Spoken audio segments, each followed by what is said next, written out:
প্রিয় শিক্ষার্থীরা, সবাইকে আজকে আমার অনলাইন ক্লাসে স্বাগতম জানাচ্ছি। আশা করি তোমরা আল্লাহর রহমতে সবাই ভালো আছো, আমিও ভালো আছি। আজকে আমি হিসাব বিজ্ঞান নবম দশম শ্রেণীর খতিয়ান অধ্যায় নিয়ে আলোচনা করব। খতিয়ান নিয়ে আমরা পূর্ববর্তী ক্লাসেও আলোচনা করেছি। খতিয়ান দুইভাবে প্রস্তুত করা হয়, একটা টিচার পদ্ধতিতে আর একটা চলমান জ্যাকসন পদ্ধতিতে। এর মধ্যে আমরা টিচার পদ্ধতিতে কিভাবে খতিয়ান প্রস্তুত করা হয় সেটা নিয়ে আলোচনা করেছি। আশা করি তোমরা সবাই সেটা বুঝেছো এবং তৈরি করতে পেরেছো বাড়তি। আমি আবারও সংক্ষিপ্তভাবে টিচকের পোস্টিং দেওয়ার, লেনদেন পোস্টিং দেওয়ার, হিসাব পোস্টিং দেওয়ার সংক্ষিপ্ত বর্ণনা দিচ্ছি। টিচক খতিয়ান প্রস্তুতের পূর্বে আমাদেরকে অবশ্যই লেনদেনটির ডেবিট ক্রেডিট অর্থাৎ জাবেদা নির্ণয় করতে হয়। জাবেদা থেকে আমরা খতিয়ান প্রস্তুত করব। টিচক পদ্ধতিতে করলে প্রথমে প্রতিটি হিসাবকে শ্রেণী বিন্যাস করে আলাদা আলাদা টিচক পদ্ধতিতে ঘর তৈরি করতে হবে, অর্থাৎ ডেবিট পাস ক্রেডিট পাস দিয়ে ঘর তৈরি করতে হবে। তারিখের ক্রম অনুসারে লেনদেনগুলো ডেবিট টাকা ক্রেডিট নামে আর ক্রেডিট টাকা ডেবিট নামে বসাতে হবে। মাস শেষে আমরা যে পাশে টাকা কম হবে সে পাশে আমরা ব্যালেন্স সিডি দিয়ে বই পাস সমান করব। এই ব্যালেন্স সিডিটি পরবর্তী মাসের 1 তারিখে বিপরীত পাশে ব্যালেন্স বিডি নামে বসাবো। এভাবে আমাদেরকে টিচার পদ্ধতিতে খতিয়ান প্রস্তুত করতে হয়। তাহলে আমরা আজকে চলমান জ্যাকসন পদ্ধতিতে কিভাবে খতিয়ান প্রস্তুত করা হয় সেটা নিয়ে আলোচনা করব। আলোচনার শুরুতে আমি চলমান জ্যাকসন পদ্ধতির সংক্ষিপ্ত বর্ণনা দিচ্ছি। চলমান জ্যাকসন শব্দের অর্থ তোমরা নাম শুনে বুঝতে পারছো যে অর্থাৎ এটি সবসময় চলমান থাকে, কন্টিনিউয়াস থাকে, অর্থাৎ এটা চলতে থাকে। আমরা টিচক পদ্ধতিতে যখন খতিয়ান প্রস্তুত করতাম তখন আমরা ব্যালেন্স নির্ণয় করতাম মাস শেষে। আর চলমান জ্যাকসনের সুবিধা হচ্ছে যে খতিয়ানে পোস্টিং দেওয়ার সাথে সাথে এই লেনদেনটির বা হিসাবটির ব্যালেন্স নির্ণয় করতে হয়। অর্থাৎ যে তারিখে আমরা পোস্টিং দেব সাথে সাথে সেই তারিখে আমরা ব্যালেন্স নির্ণয় করব।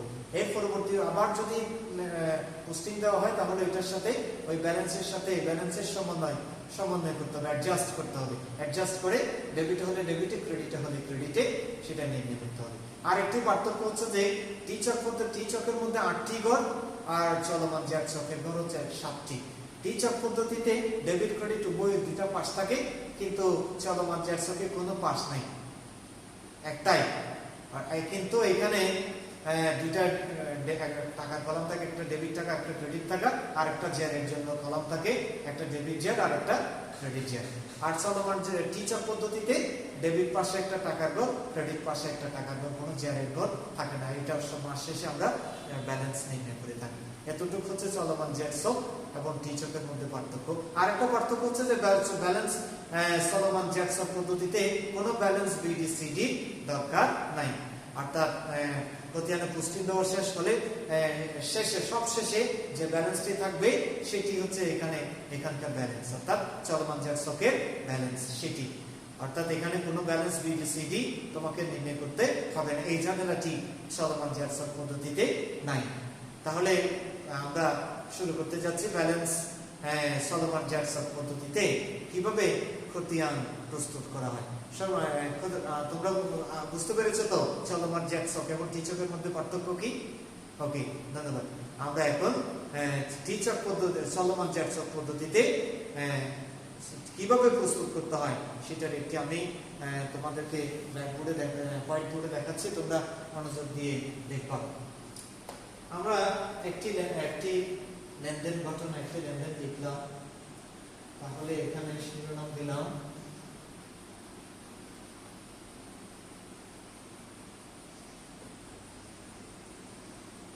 চলমান জ্যাকসন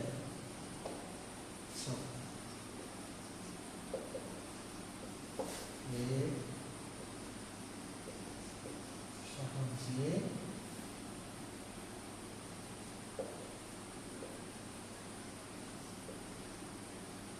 খতিয়ান তৈরি। তাহলে আমরা সর্বপ্রথমে আমরা চলমান জ্যাকসন চকটি দেখি কিরকম চকটি কিরকম হবে। এখানে প্রথমে বসবে হিসাবের নাম, এখানে হিসাবের নামটি বসাতে মনে করি মূলধন হিসাব।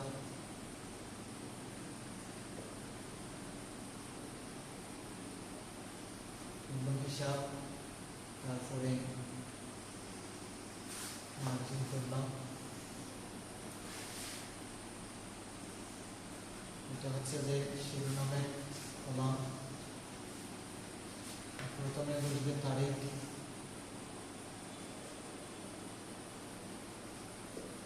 এরপরে বসবে হিসাবের নাম বা বিবরণ, তারপরে বসবে জাবেদা পৃষ্ঠা, সংক্ষেপে লিখলাম। তারপরে দুইটা টাকার কলম থাকবে, একটা ডেবিট টাকা আর একটা ক্রেডিট টাকা।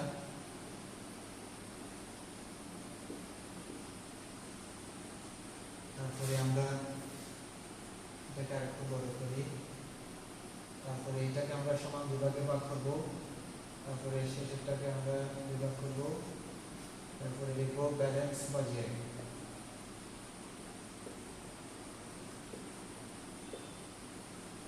ব্যালেন্স অথবা জেড। তারপরে এখানে হিসাবের পূর্ণাঙ্গ দিলাম, হিসাবের পূর্ণাঙ্গ, এটা খালি থাকবে।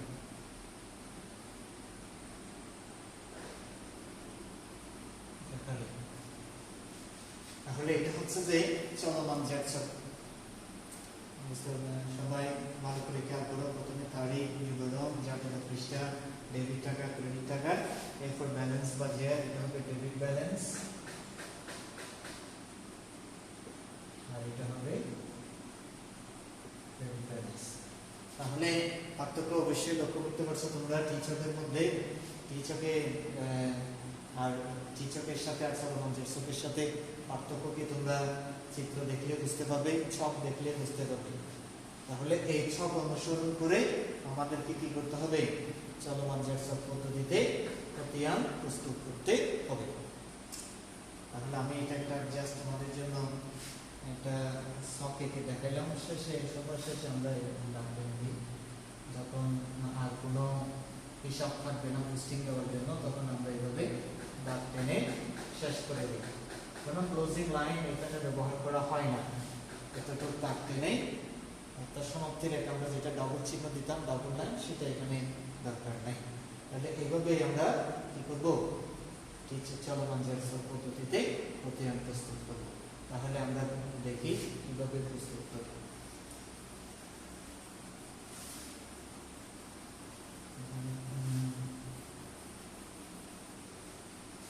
আমরা কয়েকটা লেনদেন লিখব। নম্বর দিলাম ক্রয় করা হলো 10,000 টাকা। 2 নম্বর দিলাম পণ্য বিক্রয়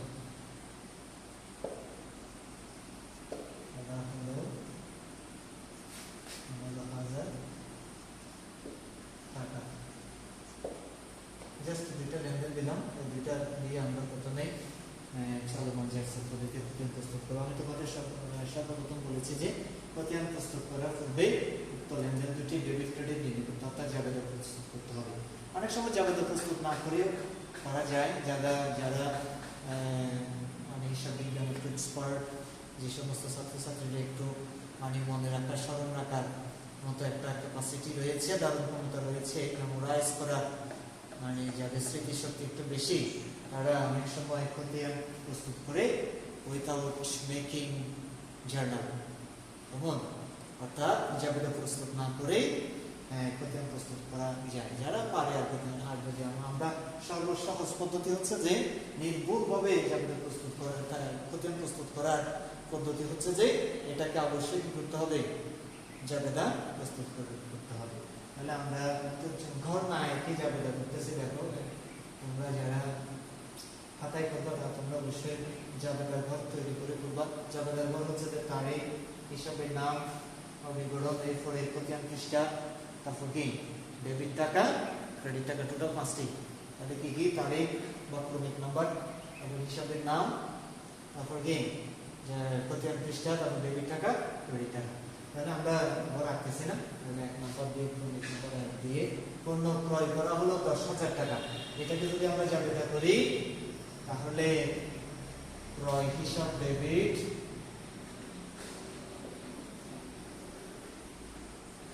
ক্রয় হিসাব কি হবে ডেবিট 10,000 টাকা।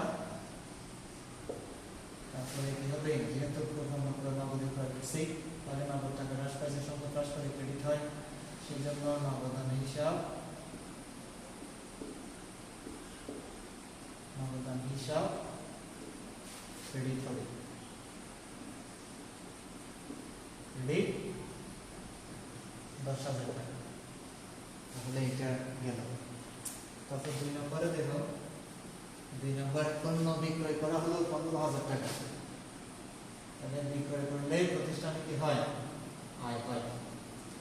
15,000 টাকা পণ্য বিক্রয় করায় তাহলে প্রতিষ্ঠানে কি হয়েছে, নগদ টাকা বৃদ্ধি পেয়েছে। সেই জন্য নগদান হিসাব,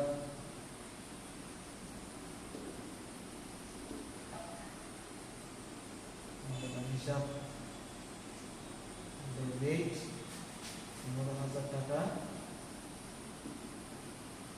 তারপরে বিক্রয়, বিক্রয় হচ্ছে প্রতিষ্ঠানের আয়, আয় হলে মালিকানা, আয় বৃদ্ধি পেলে মালিকানা সত্ত্ব বাড়ে, মালিকানা সত্ত্ব বৃদ্ধি পেলে কি হয়, ক্রেডিট হয়। সেই জন্য বিক্রয় হিসাব ক্রেডিট হবে 15,000 টাকা। এই দুটার যাবে হচ্ছে যে ক্রয় হিসাব ডেবিট 10,000, নগদান হিসাব ক্রেডিট 10,000, আর পণ্য বিক্রয় করলে নগদান হিসাব ডেবিট 10,000, বিক্রয় হিসাব ক্রেডিট। এখন আমরা এখান থেকে হিসাবগুলোকে আলাদা আলাদা করে ফেলবো। একটা হিসাব একবার লিখো, দুইবার লিখে দরকার নেই, যদি এখানে নগদান হিসাব দুইবার আছে, কিন্তু আমাদের দুইবার লিখতে হবে না, লিখতে হবে কয়বার, একবার। আমরা হিসাবের নামগুলোকে এই দিকে সংক্ষেপে লিখে রাখি। প্রথম নাম হচ্ছে কি, প্রথমে দুইবার আছে নগদান হিসাব, নগদান হিসাব এটা লিখে রাখলাম। তারপর 2 নম্বর ক্রয় হিসাব, এবং তারপর 3 নম্বর কি বিক্রয় হিসাব।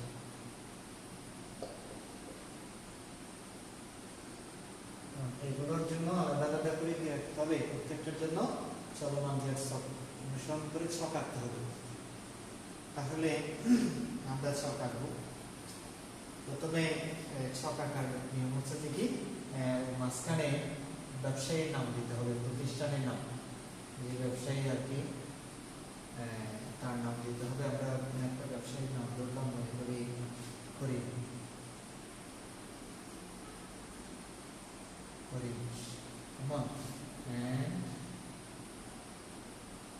ব্রাদার্স মনে করি, ব্রাদার্স। তাহলে খতিয়ান, কেমন খতিয়ান,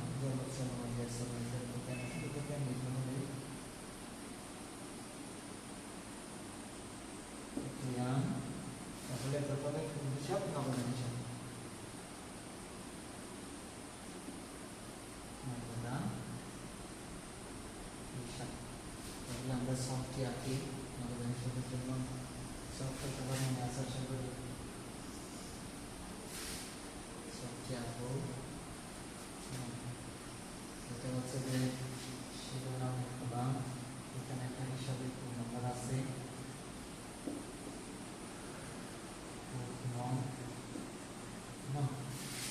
তারপরে এদিকে তারিখ, এদিকে বিবরণ, যাবে পৃষ্ঠা, ডেবিট টাকা, ক্রেডিট টাকা, এরপরে ব্যালেন্সের জন্য এটা করবো, ক্রেডিট ব্যালেন্স, ক্রেডিট ব্যালেন্স। তাহলে তারিখ, তারিখ, বিবরণ, যাবে পৃষ্ঠা সংখ্যা লিখবো, তারপরে ডেবিট টাকা, তারপরে ক্রেডিট টাকা,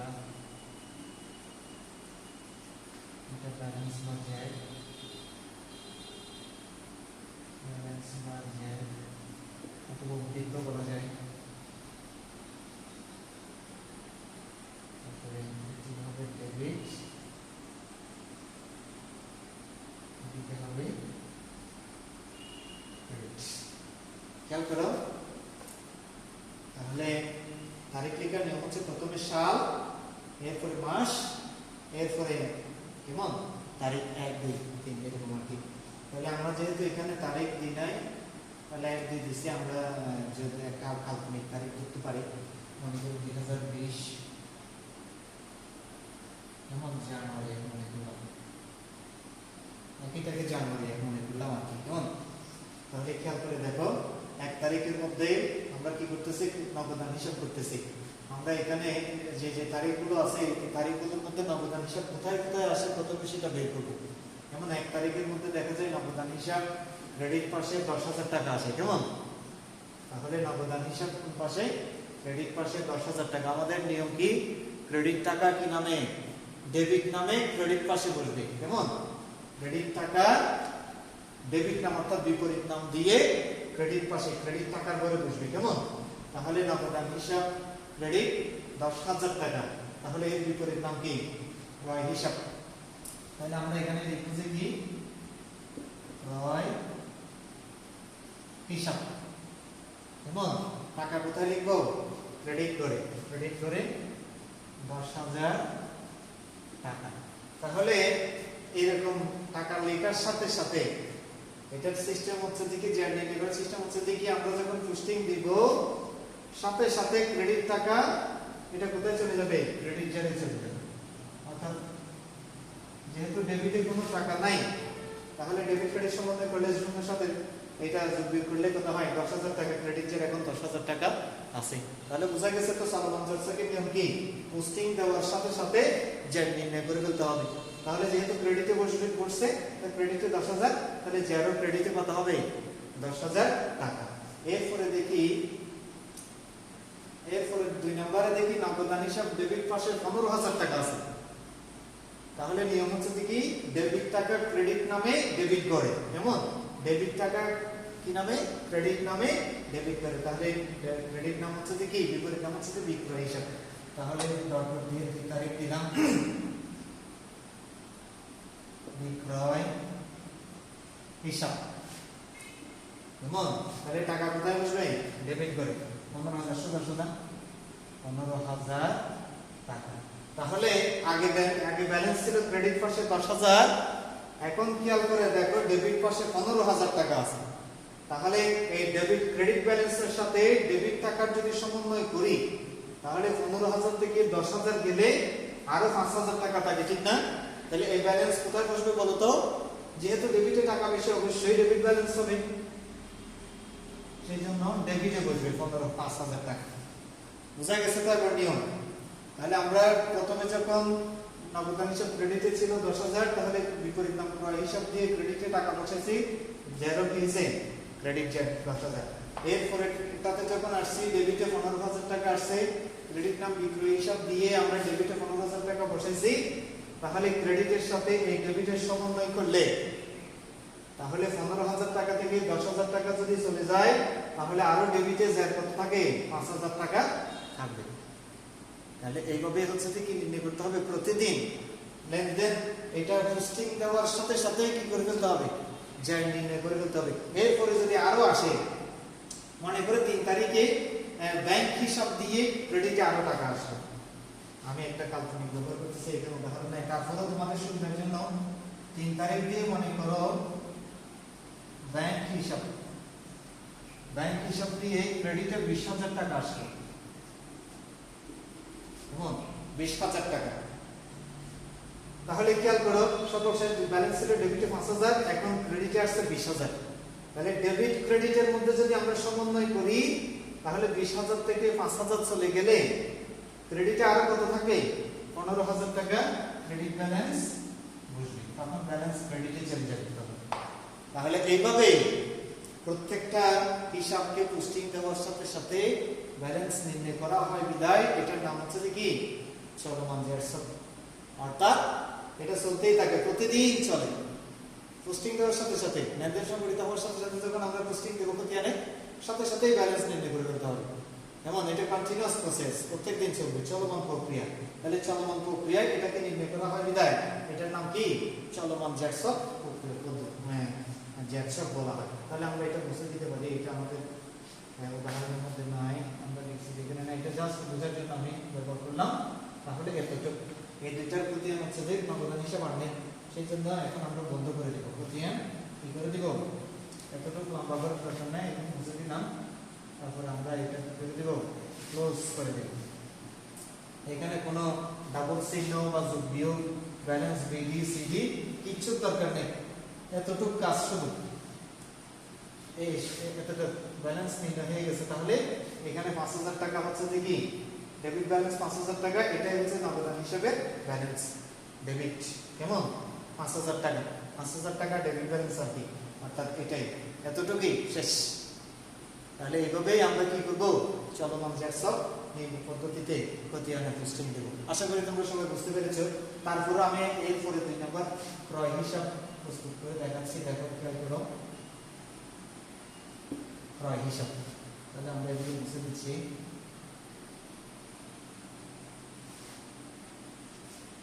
এগুলো মুছে দিই। এবার ক্রয় হিসাবে দিকে দেখা যায় আরেকটু ভালো করে বোঝার জন্য আরেকটু মনোযোগ দিয়ে দেখো,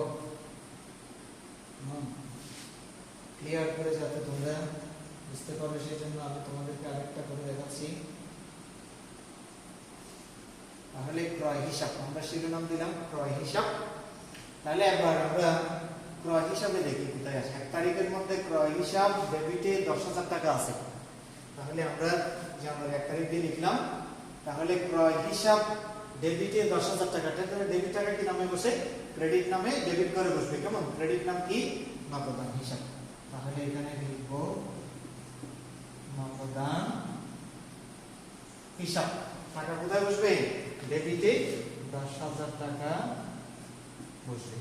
তাহলে সাথে সাথে ডেবিট টাকা কোথায় চলে যাবে, ডেবিট ব্যালেন্সে চলে যাবে 10000 টাকা।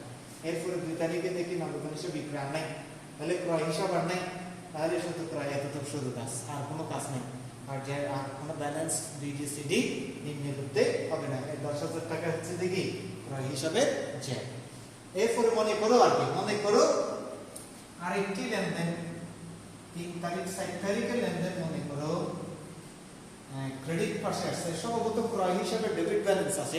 অনেক সময় যখন মালিক যখন পণ্য উত্তোলন করে, তখন পণ্য উত্তোলন করা মানে ক্রয়কৃত পণ্য উত্তোলন করে নিয়ে যাওয়া, সেক্ষেত্রে ক্রয় কি হ্রাস পায় বা ক্রয়কৃত পণ্যের কমে যায়। সেক্ষেত্রে অনেক সময় উত্তোলন হিসাব যদি আসে,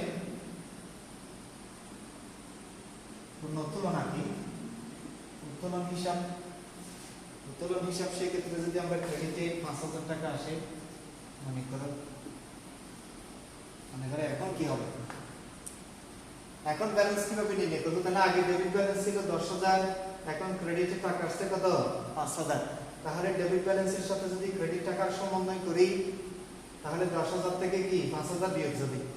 কেমন, তখন আর কি থাকে, তাহলে 10000 থেকে 5000 গেলে তখন ডেবিটের ব্যালেন্স থাকবে আর কত, 5000 টাকা। কেমন, এইভাবে আমাদেরকে কি করতে হবে, চলমান জ্যাকসব পদ্ধতিতে খতিয়ান প্রস্তুত করতে হবে। প্রত্যেকদিন আমাদেরকে প্র্যাকটিস করতে হবে বাসায়। আমরা যে ক্লাসগুলো এখন করতেছি এগুলো শুধুমাত্র তোমাদের জন্য।